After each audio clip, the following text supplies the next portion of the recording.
디모데전서 6장 11절부터 마지막 절까지 이제 디모데전서의 마지막 말씀입니다. 오늘 말씀은 오직 너 하나님의 사람아라고 하는 11절이 전체의 주제라고 할 수가 있고요. 11절부터 19절까지가 그렇고 20절, 21절이 결론의 말씀이라고 할 수가 있겠습니다. 디모데전서는 우리가 그동안에 읽은 것처럼 목회자인 디모데가 어떻게 교회를 목양을 할 것인가, 그리고 사람을 세워갈 것인가 하는 문제를 다루고 있는 책입니다. 그래서 선한 싸움을 싸워라, 경건하게 살아라, 이런 말씀들이 쭉 있었고, 이제 6장 3절서부터 마지막 권면을 하고 있는 중입니다. 그 중에서 이제 3절로 10절은 사람이 부패하는 이유에 대한 것을 쭉 말씀을 했어요. 그리고는 오늘 11절에 오직 그럽니다.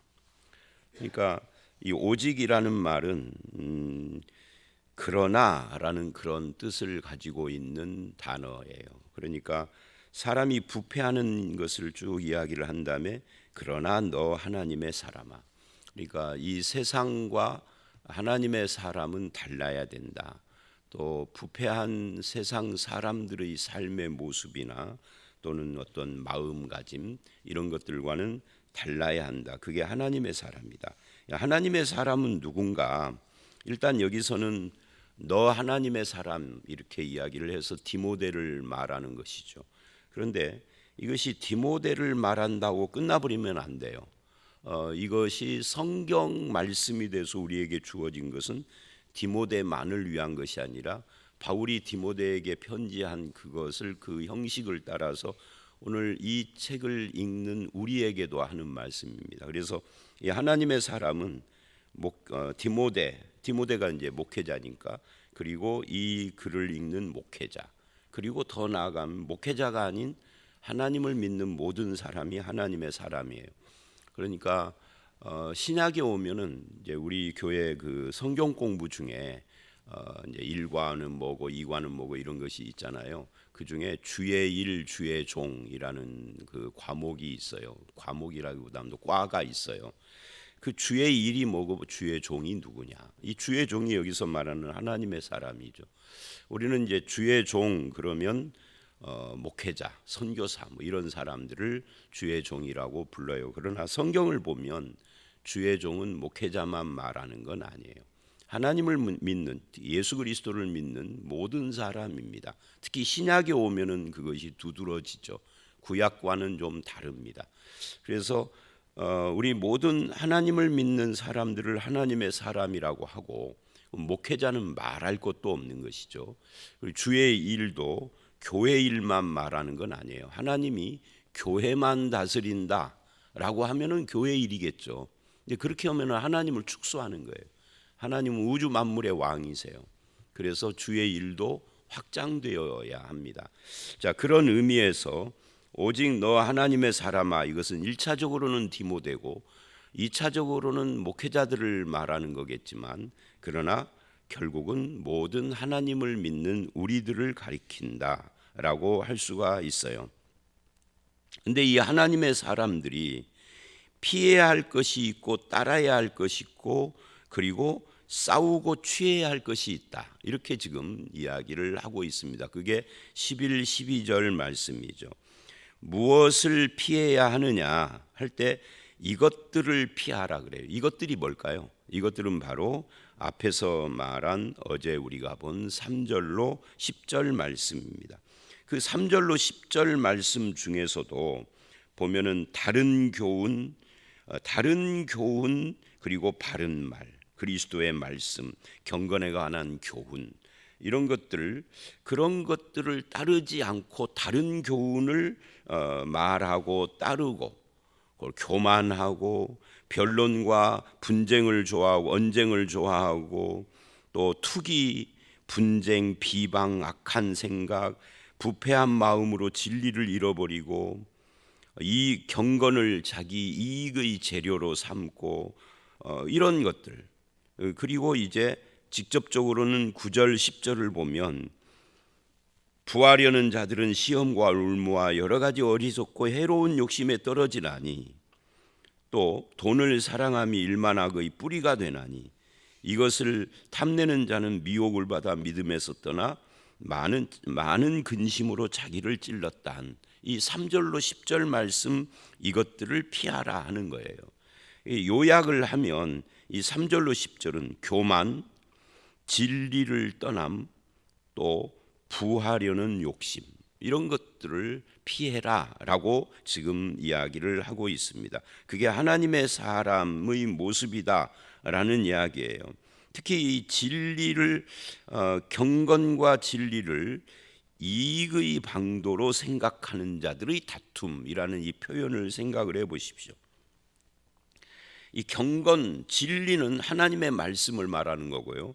마음이 부패하여 진리를 떠나니까 경건이라고 하는 이것이 이게 자기 이익, 그러니까 이 경건을 이렇게 조금 축소를 해서 이야기를 하면은 신앙생활을, 또는 목사 같으면 목회를, 신앙생활을 하는데 그것이 정말 하나님을 믿고 진리를 따르고 하는 그런 의미로가 아니라 이것이 나의 어떤 이익을 위하여서 하는 행위가 되어버리면, 그러면 모든 사람들이 자기 이익을 챙기는 그런 모습이 되면 교회 안에서 다툼이 일어나죠.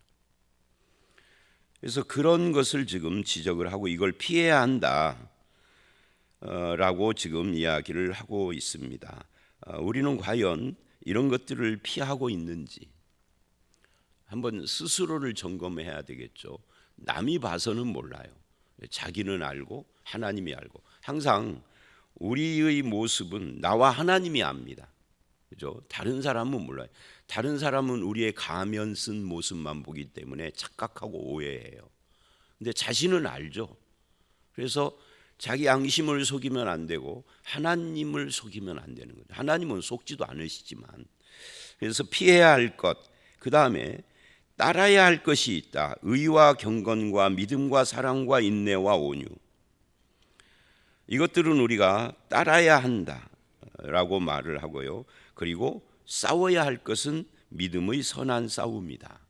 지금 이제 디모데 전서는 거의 이제 마지막 말씀을 하면서 지금까지 해왔던 이야기들을 요약하고 있는 거나 마찬가지입니다. 그리고 영생을 취하라라고 이야기를 해요. 그러니까 우리가 여기서도 그냥 선한 싸움이 아니에요. 믿음의 선한 싸움입니다. 우리는 믿음의 선한 싸움이 아니라 그냥 선한 싸움. 그렇게 되면 이제 기준도 없어져 버리죠. 다 자기는 선한 거니까. 그런 것이 아닌 믿음의 선한 싸움을 싸워라라고 말을 하고 있다는 거 우리가 유념해야 합니다. 그리고는 12절 중간 이후에 이런 말을 해요. 이를 위하여 네가 부르심을 받았고 많은 증인 앞에서 선한 증언을 하였도다. 그러니까 이를 위하여라는 말은 피하고 따르고 싸우고 취하는, 이것을 위하여서 네가 부름을 받은 사람이다. 많은 증인들 앞에서 증언을 한 것이다. 목사가 설교하는 것도 증언하는 거잖아요. 디모데가 목회하는 것도 그런 것입니다. 근데 이 목회를 하는 이 디모데가 피하고 따르고 싸우고 취해라는 것을 거꾸로 한다면 그 증언이 거짓이 되는 거죠. 그래서 이런 것을 말을 하고 있고요. 내가 무엇을 위하여 부름 받았는가를 스스로 점검해 봐야 한다. 그래서 저는 이 말씀을 이렇게 생각을 해요. 목사는 뭐 이 말씀을 그대로 적용을 하면 되는 거고요. 성도들도, 이게 성도들이 가끔이 아니라 잊어버리는 것이 있어요. 제가 가끔이라는 걸 잘못 말했어요. 항상 잊어버리는 것이 있어요. 그게 뭐냐면 자기는 그리스도의 증인이고 그리고 편지고 향기고 냄새다, 이걸 잊어버려요. 내가 소금이고 빛이다, 이걸 잊어버려요. 그래서 교회만 떠나면, 교회 밖으로만 나가면 그리스도인답지가 않은 거예요. 그것이 참 문제가 돼요. 그러니까 모든 한국의 기독교인들이 전부 100%라고 할 수는 없지만 대다수가 나는 그리스도인으로서 세상의 빛과 소금이고 향기고 그리고 편지다, 그리스도의 사신이다, 이거를 잊어버리지 않으면, 잊어버리지 않는다는 건 뭐예요? 머릿속에 기억한다는 것이 아니라 이걸 알고 있으니까 이것이 나의 언어와 행동을 통제하는 거죠. 그 통제를 받아야 하는 거거든요. 목회자들은 어디를 가든지 내가 목회자다, 내가 지금 교회를 대표하는 사람이다, 이걸 잊어버리지 않아야 돼요. 근데 자기 교인들 앞에서는 목회자인데 자기 교인들이 아닌 사람들 앞에서는 갑자기 이상한 사람이 돼요. 그런 경우가 한두 번이 아니에요. 특히 이제 우리 교회 공무원 출신들이나 이런 분들 말 들어보면은, 제가 이 이야기 몇 번 했었죠. 여기서 새벽에 문을 콱 열고 들어와서 막 소리치는데 보면은 목사, 내가 이래봬도 막 하면서 막 소리를 치면서 말하자면 이 불법적인 자기 민원 이야기를 막 하는 사람들 보면은 목사, 너무 창피하대요. 근데 본인은 자기가 목사인지 모르는 줄 알고 하는 사람이 있고, 또 어떤 사람은 기가 막힌 것은 내가 아무개교회 목사인데 뭐 구청장 나와보라고 그래 막 이러고. 근데요, 자기가 목사라는 것을 감춘 사람도 직원들 중에는 아는 사람이 있대요. 전주가 바닥이 좁잖아요. 제가 언젠가 깜짝 놀랐다니까요. 상당히 오래전 이야기인데, 한 15년도 더 된 이야기인데, 어디 상점에를 들어가서 뭘 사는데 그 매장에 있는 그 여성분이 지금 기억으로는 한 30대 후반이나 40대 중반 그 사이쯤 되신 것 같아요. 내가 이렇게 이거 얼마냐고 물어봤더니 목사님 그러더라고요. 우리 교인이 아닌데, 우리 교인이 아니에요. 목사님. 깜짝 놀랐어요. 여기서 말을 혹시 잘못했었다고 하면은 이거 진짜 망신인데. 우리 집사람이 저 따라다니면서 가끔 하는 말이에요. 당신 조심해. 당신 아는 사람 많아. 여러분, 이게 누가 보면은 망신이어서가 아니라 우리는 그리스도의 뭐예요? 냄새다, 편지다, 사신이다, 빛과 소금이다. 이거 안 잃어버려야 된단 말이죠. 잊어버리지 않아야 돼요. 목사만이 아니라 모든 성도들이. 너 하나님의 사람아, 네가 많은 증인들 앞에서 이 증언을 한 사람이다. 네가 부르심을 받은 것이 뭐냐? 바로 이것을 위하여 부르심을 받았다 라고 말을 하고 있는 겁니다. 이 정신이 우리에게서 사라졌어요. 그리고 이제 13절로 16절, 이 명령을 지켜라 라고 13절로 16절은 이야기를 합니다. 그러면서 13, 14절은 하나님은 누구신가 하는 것을 먼저 이야기를 해요. 만물을 살게 하신 하나님 앞과 본디오 빌라도를 향하여 선한 증언을 하신 그리스도 예수 앞에서 내가 너를 명하노니. 지금 바울은 자기가 디모데에게 이렇게 살아라라고 명하는데 그 근거가 하나님과 예수 그리스도라는 거예요. 근데 그 하나님은 누구고 예수님은 누구냐 할 때 만물을 살게 하신 하나님이래요. 그러니까 만물을 만드신 하나님일 뿐만 아니라 만드신 창조주, 창조하신 그것들을 존재케 하시는 분도 하나님이시다 그 말. 우리가 이 땅에 태어난 것은 어머니 아버지 부모를 통하여서 나왔지만 나를 창조 출생케 하신 분 하나님이고 지금 이 시간까지 살게 하신 분도 하나님이시다. 근데 나만 그런 것이 아니라 만물을 존재케 하시는 분이 하나님이다. 그러니까 이런 말이에요. 하나님 이외에는 스스로 존재하는 것들이 아무도 없어요. 그것이 무생물이든 생물이든 지구 안에 있던 지구 밖에 이 우주에 있던, 우리 가끔 뭐 우주, UFO, 우주인 이런 거 이야기하잖아요. 미국 나사가 그렇게 천문학적인 돈을 들여가면서 우주를 탐색하는 이유가 뭘까요? 어쨌든 여러분, 우주인이 발견이 되면은 하나님은 없는 걸까요?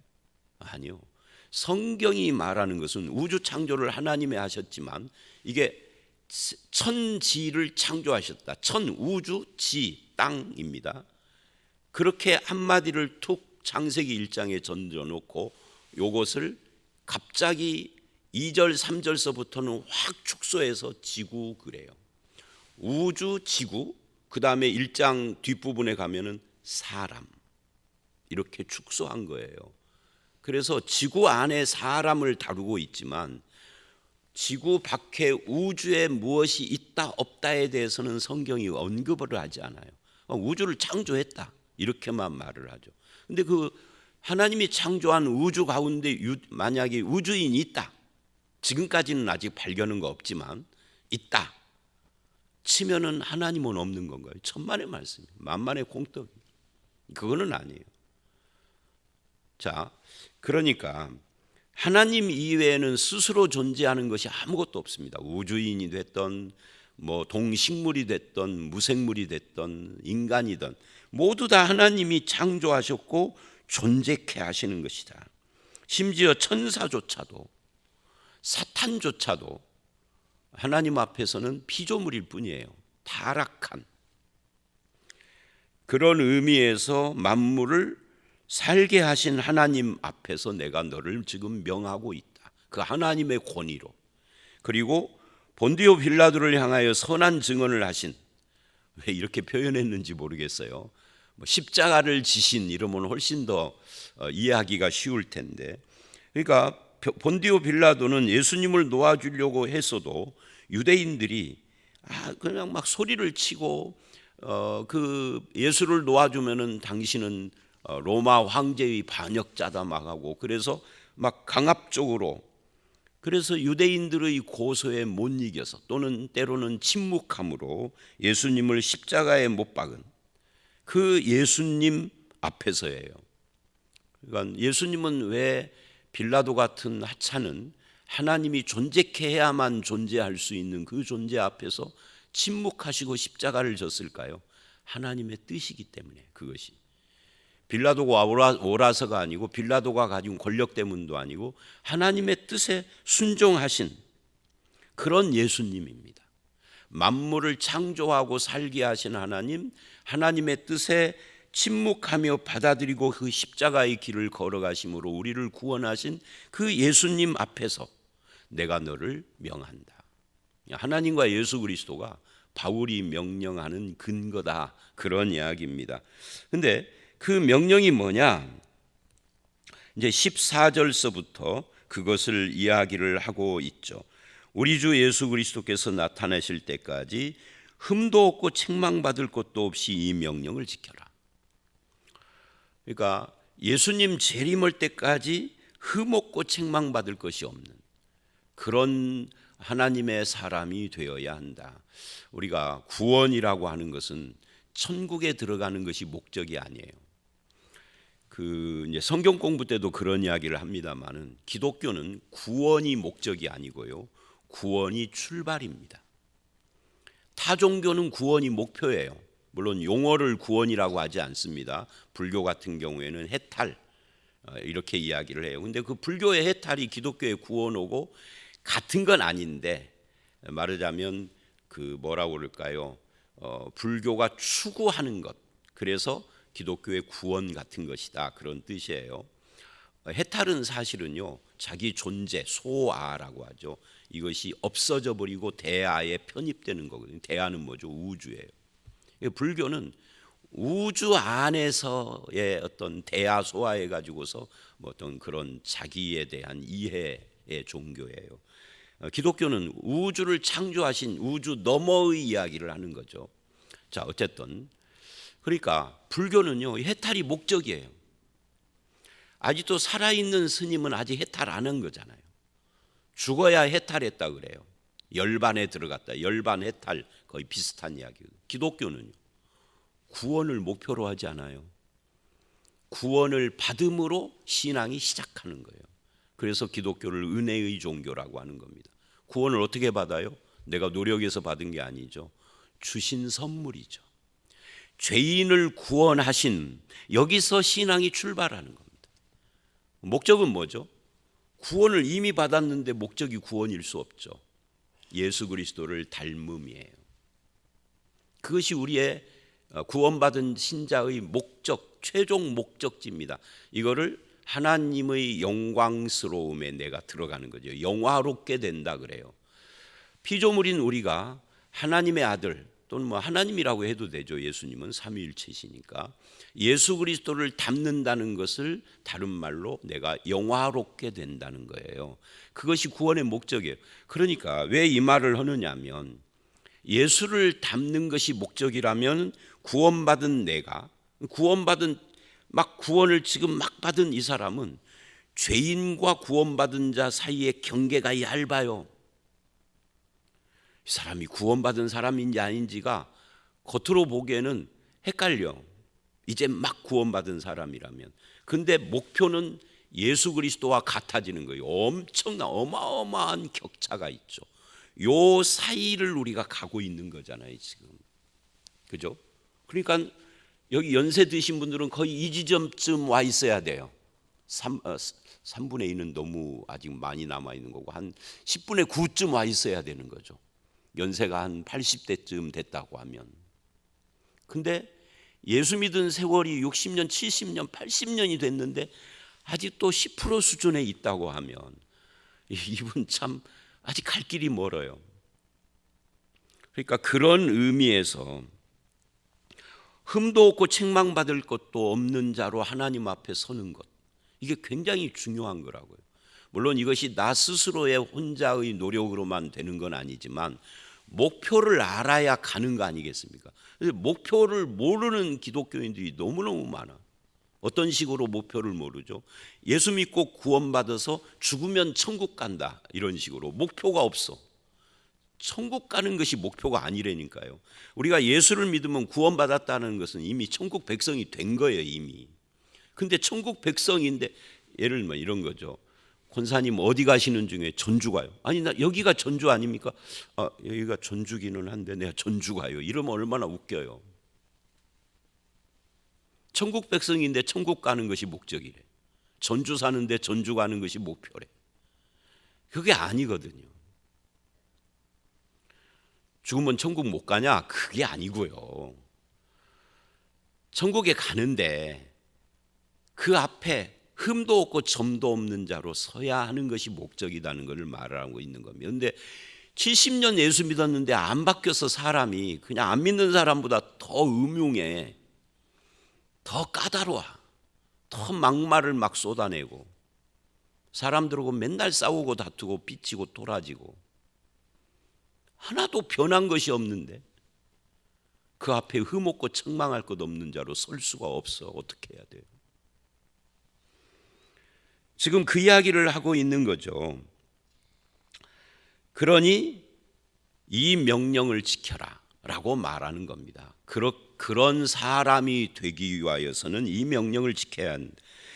또 15절 기약이 이르면 하나님이 그의 나타나심을 보이시리니 하나님은 복되고 유일하신 주권자시며 만왕의 왕이시며 만주의 주시오. 이건 이제 계속 하나님을 설명하는 내용입니다. 하나님은 누구냐를 16절까지 오직 그에게만 죽지 아니함이 있고 영생. 그러니까 하나님 이외에는 다 피조물이라는 거죠. 가까이 가지 못할 빛에 거하시고 거룩하다는 거죠. 어떤 사람도 보지 못하였고 또 볼 수 없는 자니 영이시다는 거예요. 그에게 존귀와 영원한 권능을 돌릴지어다. 아멘. 하나님께 영광을 돌려라. 하나님께 존귀를 돌려라. 그게 이제 이 하나님의 사람에게 요구하는 거예요. 14절은 지켜야 하고요. 지키라 하는 것이고요. 15, 16절은 하나님께 영광을 돌려라. 이렇게 말씀을 하고 있습니다. 목회자인 디모데에게 네가 하나님의 영광을 중간에 가로채기 하지 말아라. 또는 어떤 대단한 사람에게 영광을 돌려라가 아니라 하나님께만. 그리고 17절로 19절 여기서는 이제 부한 자들을 이야기를 하고 있어요. 내가 이 세대에서 부한 자들을 명하여, 여러분 이 갑자기 왜 거의 마지막 부분에서 부한 자들 이야기를 할까요? 아마 목회자인 디모데가 목회를 하면서 가장 까다로운 사람이 누구냐 할 때 부자들일 것 같아요. 부자들은 목사를 돈으로 휘두르려고 하기도 하고요. 뭔가 목회자 위에서 자기의 어떤 부를 가지고 권세를 나타내려고도 하고요. 내가 이 부를 가지고 이 교회에 얼마만큼 기여를 할 수 있는지를 늘 말로 과시하고요. 결정적인 때는 헌금도 안 하는데, 여러분 교회 헌금하시는 분들은 부자들이 아니에요. 11조를 정확히 하는 분들은 가난한 분들이에요. 뭐 가난까지는 그래도 그저 보통으로 사는 분들이 돈이 많으면 11조를 하기가 어려운가 봐요. 그렇잖아요. 200만 원 월급 받아가지고 20만 원 하는 것은 그것도 쉬운 건 아니지만 하세요. 그런데 1000만 원 받으면 100만 원 하기가 쉽지가 않은 거예요. 그래서 어떻게 할까요? 월정 헌금으로 하잖아요. 그러면서도 입으로는 늘 자기가 돈 많은 거 이야기를 해요. 과시하는 거죠. 그런 사람들에게 목회자가 휘둘려요. 그래서 네가 부한 자들에게 명하라. 마음을 높이지 말고 정함 없는 재물에 소망을 두지 말고 교만과 너의 소망을 어디에 두느냐 하는 것, 오직 어디에 소망을 두어야 하느냐면 우리에게 모든 것을 주시고 후히 주사 누리게 하시는 하나님께 소망을 두어라. 돈에 소망을 두지 말고 교만한 마음 갖지 말고 하나님께 소망을 두고 너에게 주신 그 지위와 물질을 가지고 선을 행하고 선한 사업을 많이 하고 나누어 주기를 좋아하고 너그러운 자가 되라 라고 디모데를 통해서 그들에게 그렇게 권하라고 말하는 겁니다. 여러분은 어떠십니까? 정함이 없는 재물에 소망을 두기보다 하나님께 소망을 두고 나에게 있는 물질이든 재능이든 은사든 그걸 통하여 선을 행하고 선한 사업을 하고 나누어지기를 좋아하는 너그러운 사람이 되고 있습니까? 이것이 19절 장래에 자기를 위하여 좋은 터를 쌓아 참된 생명을 취하는 것이라. 그렇게 하는 사람이 참된 신앙인이다, 그런 뜻이죠. 20절 21절 이제 결론입니다. 디모데야 하고 사역자의 삶을 또 다시 요약을 합니다. 이 디모데 전서는 무엇 하라라는 명령이 참 많이 나오죠. 왜냐하면 바울이 목회자로서 디모데가 어떻게 살아야 될 것인가를 권면하는 책이니까 명령이 많이 나오는 겁니다. 세 가지를 이야기를 해요. 20절 먼저 피하라라고 말을 합니다. 디모데야 망령되게 헛된 말과 거짓된 지식의 반론을 피함으로. 그러니까 목회자는 말쟁이가 되지 말아야 한다. 근데 성도들은 목회자의 말에 현혹이 돼요. 근데 목회자는 그걸 알기 때문에 말쟁이가 되는 거죠. 실제 자기 성품이나 삶은 안 변하고. 그래서 망령되고 헛된 말이라고 지금 말을 해요. 즉 거짓된 교훈을 분별해서 진리를 수호하고 세속화를 막고 이런 것들을 하는 것이 이 진리의 수호자가 목회자인데 거짓된 지식을 따르는 자들이 있다. 목회에 도움만 된다고 하면은 이것도 좋고 저것도 좋은 그런 것들을 피하라라고 지금 말을 하고 있는 겁니다. 그 다음에 두 번째는 지켜라 그래요. 뭐를요? 너에게 부탁한 것을 지켜라. 바울이 부탁한 것이 뭐예요? 복음이죠. 이 부탁한 것에 대해서는 디모데후서 1장에 좀 더 자세히 이야기를 합니다. 복음을 말하는 거예요. 그리고 21절을 보면 이것을 따르는 사람들이 있어 믿음에서 벗어났느니라 은혜가 너희와 함께 있을지어다. 그래서 이제 은혜를 이야기를 함으로써 디모데 전서를 마무리를 해요. 은혜의 선포자인 바울이 또 다른 사람 은혜를 선포하고 복음을 전하는 디모데에게 마지막으로 은혜가 함께 있을 것을 간구하는 그런 형식이다라고 할 수가 있겠죠. 자, 오늘 말씀이 길지 않은 말씀이지만 굉장히 짧게 굉장히 많은 말을 지금 하고 있어요. 다시 간략하게 정리를 하면 하나님의 사람은 피하고 따르고 싸우고 취해야 할 것이 있다. 그리고 우리가 근거로 삼는 하나님과 예수 그리스도는 누구신가? 특히 부한 자들은 어디에다가 소망을 두어야 할 것인지를 바르게 가르쳐야 한다. 자기에게 주신 부를 선한 사업과 나누어 줌과 너그러운 마음 씀씀이로 사용하는 자가 되도록 해라. 그리고 디모데 너도 피해야 할 것과 지켜야 할 것이 있다라고 말씀을 하신 겁니다. 저와 여러분의 삶에 오늘 말씀을 더 축약을 하면 피해야 할 것과 따라야 할 것이 무엇인가 하는 것을 말을 하는데, 우리는 어떤 것을 피해야 하는가, 어떤 것을 따르고 무엇을 위하여서 싸우고 취해야 할 삶을 사는가에 대해서 자기를 점검하는 그런 말씀이 됐으면 좋겠습니다.